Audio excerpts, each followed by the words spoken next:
Have you ever looked over at a guy pulling a heavy base out of the water while his boat looks like an absolute tornado hit it, and wondered why you, with your perfectly color-coordinated tackle box, have not had a single bite in 3 hours? It is incredibly frustrating. You do everything by the book, yet the messy guy wins. Today, we are going to talk about a hard truth that breaks every rule your grandpa taught you about keeping your gear neat. Your perfectly organized tackle box is likely the exact reason you cannot adapt, and ultimately, why you are catching less fish. I promise you, by the end of this video, you will discover the psychological trap hiding inside those neat little plastic dividers, and it will completely change how you approach your next fishing trip. Do you think a messy boat is a sign of a bad fisherman? Drop a comment right now, because we are about to tear that myth completely apart. This topic hits right at the core of who we are as fishermen. We love our gear. We spend our hard-earned money on shiny new lures, premium hooks, and expensive boxes. We organize them on a Friday night because it makes us feel prepared. It gives us a sense of control over a sport that is entirely unpredictable. For decades, fishing magazines and television shows have conditioned us to believe that order equals success. We build these habits over years, packing our bags the exact same way, creating a comfortable routine. But what happens is that our desire for physical order slowly morphs into rigid mental habits. We start fishing the way our box is organized, instead of fishing the way the lake requires. We do the exact same thing for years, wondering why the big bites disappear the second the weather changes. Imagine this scenario. It is 6 o'clock in the morning. A heavy mist is slowly rolling off the surface of the lake. The water is completely still, looking exactly like a sheet of dark glass. You step onto your boat or walk up to the bank, feeling totally prepared for the day ahead. You open your tackle box, and it looks like a genuine work of art. Every single crankbait is lined up perfectly by its diving depth. Every soft plastic worm is sorted by color, flowing beautifully from lightest to darkest. You smile to yourself, thinking today is the day you are going to absolutely crush them. But fast forward 3 long hours, the sun is now high up, you are sweating through your shirt, and you have not had a single bite. Meanwhile, the older guy down the bank, fishing out of a plastic grocery bag and a cracked 5-gallon bucket, just pulled in his third heavy base. What is actually going on here? You have the best gear, and it is perfectly organized. He has a chaotic mess. The harsh truth is that your beautifully organized tackle box might be creating a mental cage. You are fishing the rigid plan you made in your bright, warm garage last night, instead of actively fishing the current, tough conditions that are right in front of your face. We fishermen absolutely love to feel like we are in total control. When you spend 2 full hours on a Friday night meticulously organizing your hooks, tungsten weights, and skirted jigs, you are subconsciously trying to control the unpredictable, wild nature of fishing. You tell yourself that if everything is in its exact right place, nothing can possibly go wrong. But Mother Nature does not care about your little plastic dividers. When you cast out your perfectly selected morning topwater lure, you expect a massive explosion on the surface. But all you get is dead silence. The water temperature actually dropped 3 degrees overnight, and the bait fish moved much deeper. Instead of adapting quickly to this new information, you stop and stare into your neat little compartments. You feel a strange, stubborn loyalty to the plan you created. You think, maybe if I just try the next specific color in this row, it will magically work. You are making crucial decisions based entirely on how your box is organized visually, rather than what the reality of the lake is telling you. This rigid, inflexible thinking is the exact reason why so many guys go home with empty coolers. They let their tackle box dictate the day, instead of letting the fish dictate the tackle. Let us talk openly about the dangerous trap of the pre-planned strategy. You have probably done this 100 different times. You watch a few fishing videos, read an article online, and firmly decide that today is going to be a strictly jig fishing day. You rig up 3 different rods with 3 different variations of jigs.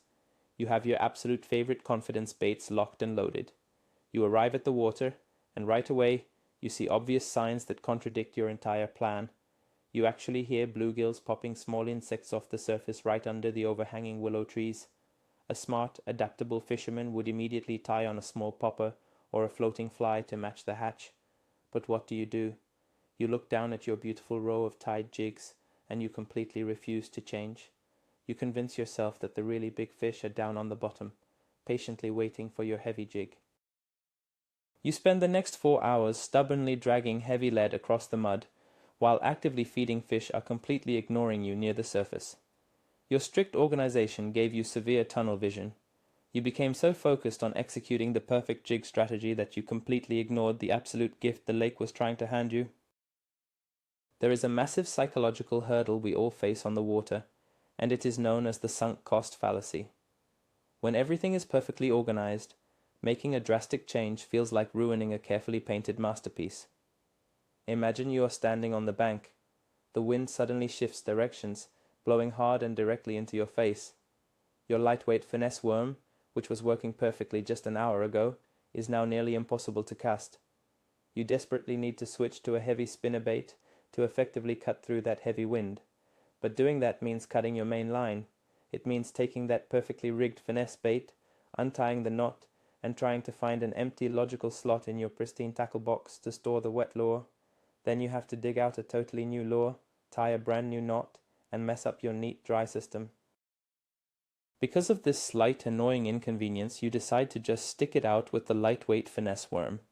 You cast hard, the wind catches it, and your line gets tangled deep in a nearby bush. You just lost precious fishing time and physical energy, all because your brain wanted to keep the tackle box looking incredibly pretty, instead of just doing what was obviously necessary to catch a fish. Take a moment to quietly observe the messy fisherman. You definitely know the guy I am talking about.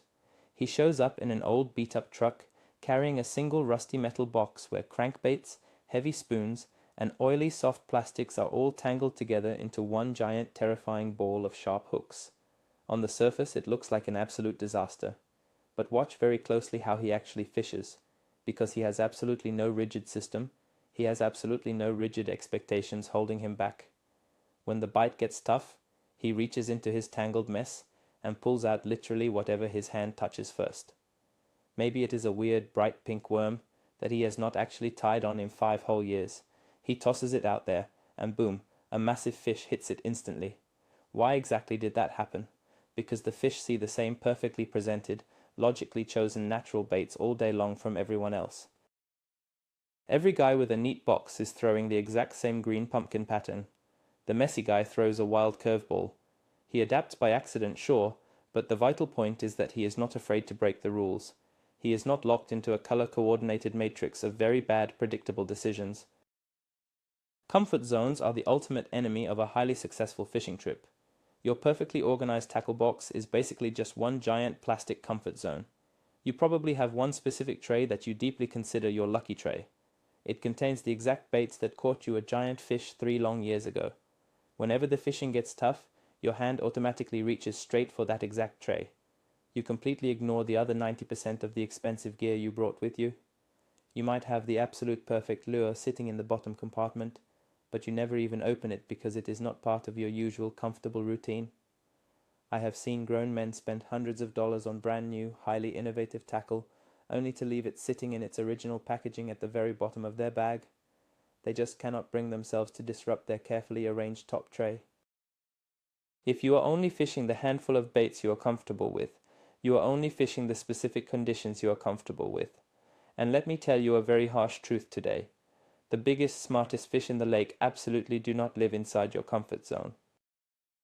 Let us quickly bust the popular myth of the perfect color progression.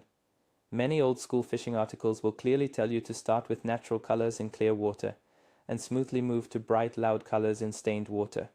So you logically organize your tackle box strictly by color. You have a row of clear baits, a row of green, a row of brown, and a row of bright chartreuse.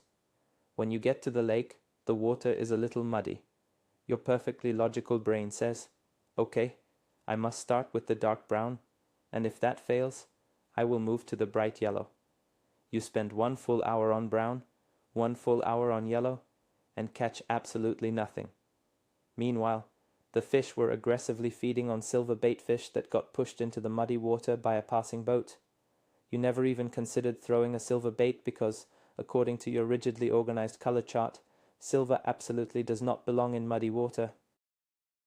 You let the physical layout of your box override the actual reality of the specific situation. Fishing is not an accounting spreadsheet. The fish have not read the same magazines you have read, and they certainly do not care about your brilliant color coding system. Sudden weather changes are the ultimate test of a true fisherman's adaptability. Picture this scene. It is high noon, the summer sun is beating down aggressively, and you have been catching a few decent fish near deep underwater rocks. Your boat deck is perfectly clean. Your box is closed. Everything is peaceful. Suddenly, a massive storm front starts rolling in over the trees. The sky turns a dark purple. The barometric pressure drops like a heavy rock, and the wind begins to howl loudly. This is prime feeding time for big predatory fish. They are rapidly moving shallow, ready to ambush prey in the wild chaos. You need to put down your deep water rigs and grab a loud, aggressive topwater lure right now. But your topwater gear is buried underneath 3 heavy layers of deep diving plastics and spare tools. The mere thought of pulling everything out, making a huge mess on the clean deck, and completely shifting your strategy in the middle of a loud storm feels overwhelming. So, you simply hesitate. You keep fishing the deep rocks for another 20 minutes. By the time you finally decide to dig out the right lure, the storm has passed, the pressure has stabilized, and the feeding frenzy is completely over. There is a very real hidden danger in spending way too much time simply admiring your gear. We are all totally guilty of it. You open that lid, and the bright sunlight catches the beautiful holographic finish on a brand new, very expensive jerkbait. You gently pick it up, carefully examine the incredibly sharp treble hooks, and deeply admire the realistic custom paint job. You spend 5 full minutes just staring at your numerous options, trying to logically deduce the absolute perfect choice for the very next cast. Do you know what you are absolutely not doing during those 5 minutes? You are not fishing. Your lure is not in the water. Every single minute you spend deliberating over your beautifully organized choices is a minute your bait is drying out in the open air. The guy with the chaotic bucket never has this problem. He cannot admire his gear because it is a tangled, ugly nightmare. He just grabs something, rips it free, and aggressively throws it. His lure is in the strike zone twice as often as yours, and basic math clearly dictates that the more time your lure actually spends in the water, the vastly higher your chances are of actually getting a big bite. The modern fishing industry has unfortunately conditioned us to overcomplicate absolutely everything. 50 years ago, our grandfathers went down to the local river with a handful of simple wooden plugs and an old coffee can full of dirt and worms. They caught plenty of huge fish. Today, we feel completely inadequate if we do not have 300 different variations of soft plastic creatures loaded in our boat. We organize them by tail shape, by salt content, by garlic scent. When we are sitting out on the water, desperately trying to figure out why the fish are not biting, we start overthinking every detail. We think, maybe the thin tail on this plastic worm does not have enough action. Maybe I really need the version with the curly tail instead of the flat paddle tail. You dig through your meticulously labeled bags, searching for the micro adjustment that will magically fix your whole day. The truth is, the fish probably rejected your bait because your presentation was completely wrong. You were fishing way too fast, or way too slow, or in the completely wrong depth. But instead of changing your physical technique, your perfectly organized tackle box tricked you into changing your lure. Maintaining perfect order constantly creates a dangerous mental condition known as tunnel vision. When everything is perfectly laid out sequentially, your human brain naturally wants to follow the sequence. Let us say you are slowly fishing down a long line of wooden boat docks. You have a dedicated tray of specialized skipping jigs. You start at the far left side of the tray with the lightest weight, planning to slowly and methodically work your way to the heaviest weight on the far right. You are so zeroed in on this methodical process that you become completely blind to the rest of the natural environment around you. You are quietly casting under the dark docks, completely ignoring the massive fact that tight schools of bait fish are nervously flickering out in the open water right behind you. You totally miss the subtle, quiet splash of a predator chasing its prey just 30 yards away. Your mind is permanently trapped inside the tiny plastic walls of your tackle tray. You are effectively fishing the box, not the lake. The most highly successful anglers always keep their heads up. They are constantly scanning the water, and they abandon their neatly planned sequence instantly. An obsessively organized box often makes you deeply afraid to experiment with strange or highly unconventional combinations. Let us face the facts. Some of the absolute best fishing discoveries happen by pure dumb accident. Maybe a long soft plastic worm tears completely in half, and you decide to thread the broken ugly piece onto a shiny spinnerbait hook just to see what happens. It looks totally ridiculous, but it creates a totally unique, weird profile in the water that the pressured fish have never seen before. But if you are highly obsessed with keeping your tackle box perfect, you hate mixing different components. You keep your spinnerbait trailers in one clear box, and your worms in another separate bag. The crazy idea of tearing up a perfectly good worm to create a strange Frankenstein monster bait goes directly against your neat freak nature. You desperately want everything to look exactly like it does in the glossy catalogue. But fish absolutely do not read catalogues. They react purely to movement, water vibration, and visual profile. By refusing to get a little messy and creative, you are missing out on discovering a secret presentation. Quickly adapting to water temperature changes throughout the day is absolutely crucial, yet so many anglers fail to do it simply because of how they pack their gear. Imagine a crisp, cold fall morning. The water is freezing, and the sluggish fish are huddled down deep. You naturally pull out your heavy deep water tackle box. It sits squarely on the front deck of your boat, open and completely ready. For 3 hours, you slowly and painfully drag baits along the hard bottom. But by 2 o'clock in the afternoon, the bright sun has significantly warmed up the shallow rocky banks. The active fish aggressively migrate up to the shallow water to feed. You should immediately switch to a shallow running crankbait or a floating jerkbait. But where exactly is that specific box? It is buried at the very bottom of your dark storage compartment, underneath your heavy rain gear and your large lunch cooler.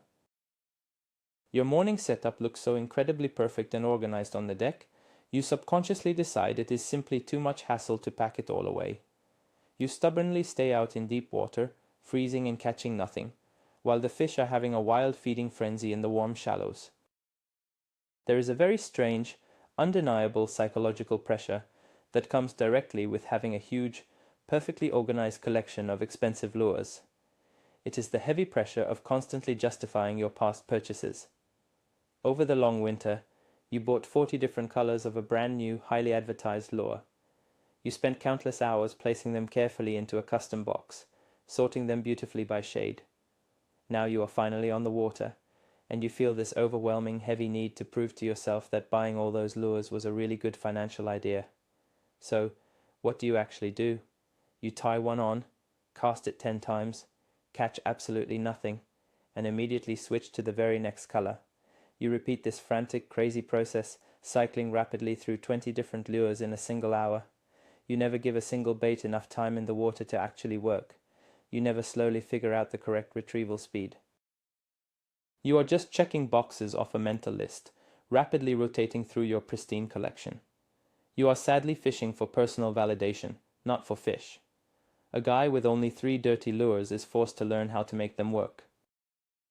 A massive part of being a truly great fisherman is actively listening to what the fish are loudly telling you, instead of stubbornly listening to what your tackle box is silently telling you.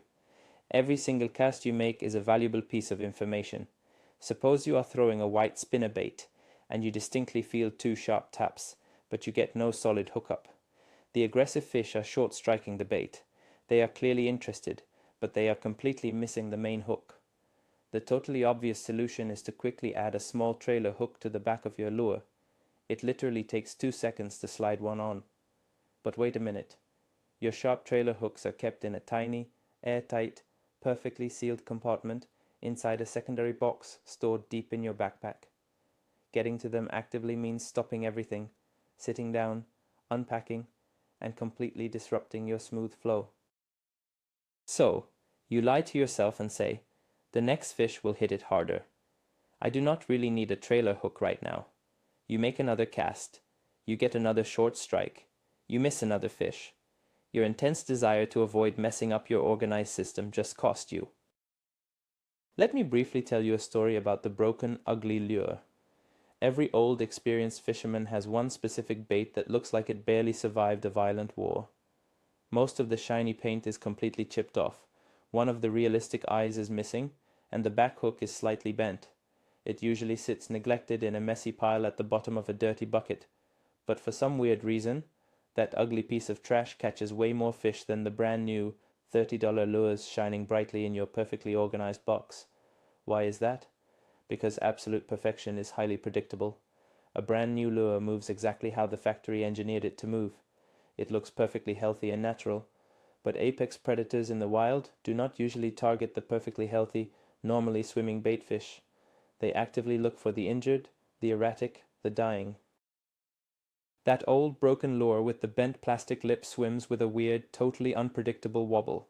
It looks highly vulnerable. When you keep your tackle box meticulously clean, replacing every bait the second it gets a little scratch, you are completely erasing the very imperfections that often trigger vicious strikes. If you want absolute proof that rigid organization is not everything, just look closely at how professional tournament anglers actually fish when money is on the line. At 6 in the morning, their massive boat is completely spotless. Everything is in its designated place. But watch them closely at 2 in the afternoon on a very tough day. The front deck of their boat looks exactly like a tornado hit a busy tackle shop. There are expensive rods tangled together, wet, soft plastics thrown everywhere, empty plastic packages blowing in the wind, and open boxes scattering sharp hooks across the damp carpet.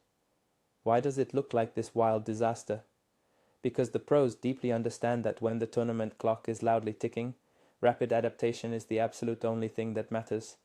They are rapidly testing new theories, constantly changing baits, aggressively cutting lines, and abandoning failing strategies. They do not care one bit about putting things neatly back into the right little plastic square. If a professional making a living on the water embraces a chaotic mess in the pursuit of a bite, why are you worrying about your red hooks mixing with your black hooks? We really need to talk about relearning exactly how to be totally spontaneous on the water. When was the absolute last time you went fishing without a rigid preconceived plan? Next time you head to your local pond or big lake, I strongly challenge you to try something totally terrifying. Take a single empty Ziploc bag, walk slowly over to your beautifully organized tackle fortress, close your eyes, reach in deep, and grab a massive handful of completely random baits. Toss them all into the clear bag. Take just one single rod, your little bag of chaotic mismatched lures, and boldly leave absolutely everything else at home. At first you will feel completely naked. You will genuinely panic when the weather conditions change and you do not have your perfectly labeled safety net. But then, something truly amazing will happen to your brain. You will start looking at the water very differently. You will start thinking intensely about how to magically manipulate the few weird baits you actually have to match the current conditions. You will learn to twitch a sinking worm exactly like a jerkbait. You will be forced to adapt using pure, raw skill. Let us finally address the strange emotional attachment we slowly form with specific compartments inside our tackle boxes. It sounds totally crazy to non-anglers, but every totally honest fisherman knows it is absolutely true.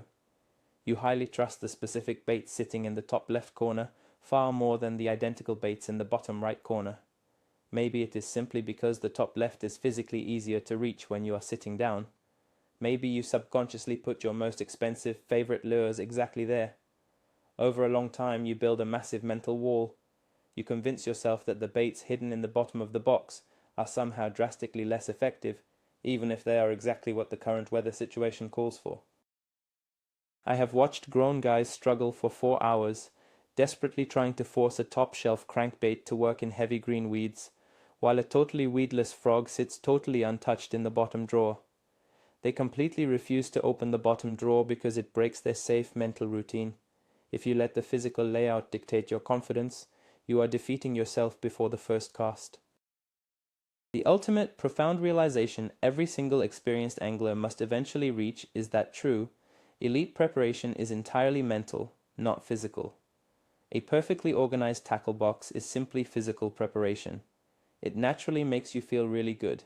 It looks incredibly pretty sitting on the shelf in your garage. But it does absolutely nothing to help you catch a heavy fish when the water drops 2 feet and a massive cold front suddenly moves in. Deep mental preparation is vastly different. A truly mentally prepared fisherman is one who constantly, obsessively reads the water. He keenly notices the subtle wind direction, the changing water clarity, the sudden presence of diving birds, and the shifting temperature of the air. He deeply understands that the wild puzzle is constantly shifting, and he must aggressively shift right along with it. his expensive tools are just simple tools. He does not care at all if they are neatly arranged or piled high in a dirty bucket. He uses whatever tool is necessary, the very exact second it becomes necessary. Stop worshipping your neat tackle box, embrace the wild chaos, and learn to truly adapt. Let us bring all of this together. We have talked deeply about dangerous comfort zones, the paralyzing sunk cost fallacy of tying fresh knots, and the absolute trap of the rigid pre-planned strategy. But the real turning point, the biggest takeaway you should definitely remember from today, is exactly this. Your perfectly organized tackle box is not a tool designed for catching fish. It is ultimately a tool designed for managing your own human anxiety. You strictly organize everything to feel in complete control of wild nature, but nature absolutely cannot be controlled. The exact moment you truly realize that an untidy boat deck and a chaotic, messy mix of wet lures usually means you are actively solving the daily puzzle, your catch rate will absolutely skyrocket. Breaking the old habit of rigid organization finally allows you to aggressively fish the actual conditions instead of your stubborn preconceived plans. It completely frees you to experiment, to get a little messy, and to be highly unpredictable. Thank you so much for watching. If this video made you look at your beloved tackle box a little differently, hit that subscribe button right now. Drop a huge like, and let us get a fierce conversation going down in the comments. Be totally honest with yourself and everyone else. How much time do you actually spend organizing your pristine gear compared to actively fishing it? See you out on the water.